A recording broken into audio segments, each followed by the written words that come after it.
oftentimes I find myself just lost in thought, right? I'm doing something, playing MLB The Show on my PlayStation, doing whatever, and I'll just be zoned out thinking about things. And what I was thinking about today was the fact that reviews are fucking pointless. Now, don't get me wrong, the concept of a review is fine. In concept, reviews are a good thing that can contain value. In practice, however, they almost always contain no value of any kind.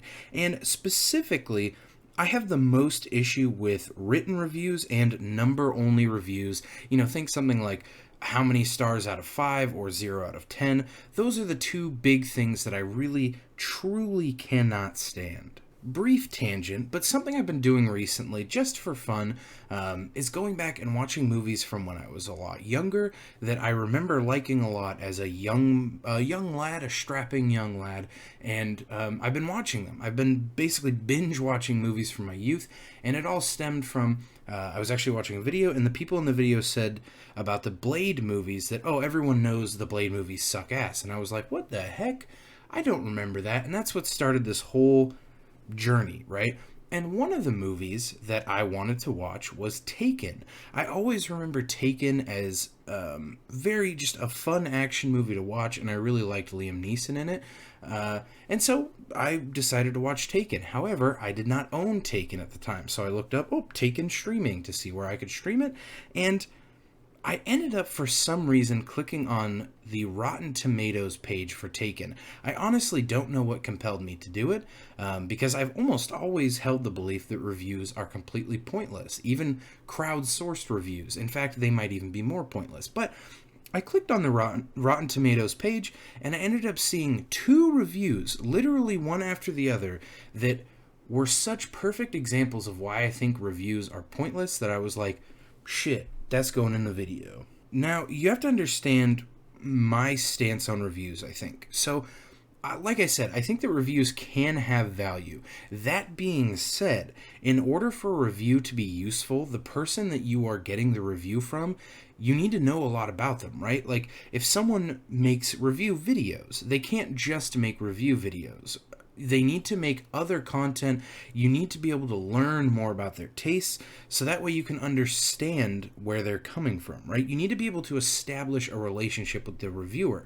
One of the reasons why I don't do review videos, and I don't like it when people say that my videos are reviews, is because I don't think that people know enough about me to really gain any value whatsoever out of my review. People would just, I don't know, base it off of, I think that guy's kind of funny, so I'm going to trust it. So, back to my example of why I hate written reviews. One, the form factor that they almost always take. This is not the case. Or I shouldn't say this is not the case. I don't know what the fuck I'm talking about. But they don't always take, there are really long written reviews out there. And in fact, a lot of them are. Like, professional critics usually put a lot of high word count into their reviews.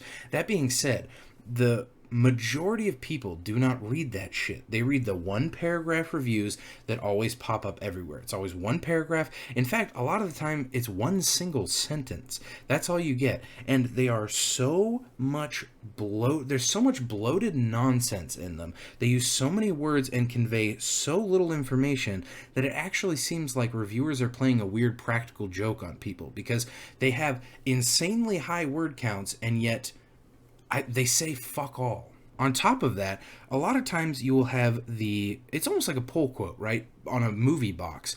These are the things that come up first. The 1-sentence reviews or the paragraph reviews, short and sweet is what they should be. That doesn't work in practice. And so another thing that I hate is when that 1 sentence or 1 paragraph, so often it's not even about the film itself or the whatever itself, whether it be anime or a TV show or a book or whatever.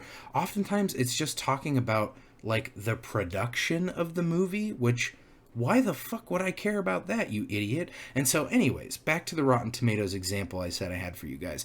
There is a 1-2 punch that I found where these were, I think, probably the 3rd or 4th reviews down. I got an example of both of these one after another. So the first one, as you can see, I've censored their names and their websites because no free clout, dude. But one after another. The first one is a bloated mess, and the second one says nothing. So I'll read them here for you in case you are not literate. The first one is often bone-crackingly, flesh-rippingly violent, but no amount of excess detracts from this junky thriller's jagged appeal. That was so many words to say almost nothing. This could be summarized as just an action movie. And also, just side note, for anyone who's seen Taken, what the fuck is this person talking about? Bone-crackingly, flesh-rippingly violent? I actually watched the unrated version of Taken, which was supposed to be more violent. Dude, that shit could still pass for PG-13 easy. So here we have a review that is inflated word count, is basically conveying no information whatsoever that isn't just in the genre that, like, you would already know this. You would know the genre that Taken is just based on the trailer. And on top of that, it's just wrong. Like, has this person never seen a movie before? Or, like, an action movie before? And then the next one is the other thing that I talked about, where it says, overall, this is a good, not great release of a film that has made itself an enormous amount of money and earned its place among our generation's other superheroic thrillers. What? That says nothing. The review was, this guy said this movie made a lot of money and it not great. What? I don't care about how much money the movie made. Why would I? And the overwhelming majority of these one sentence or one paragraph reviews will be just like this.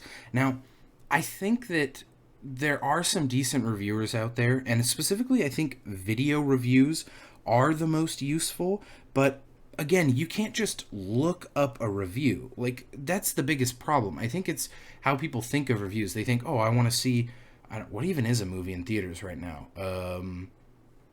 I have literally no idea. Troy with Brad Pitt, is that in theaters?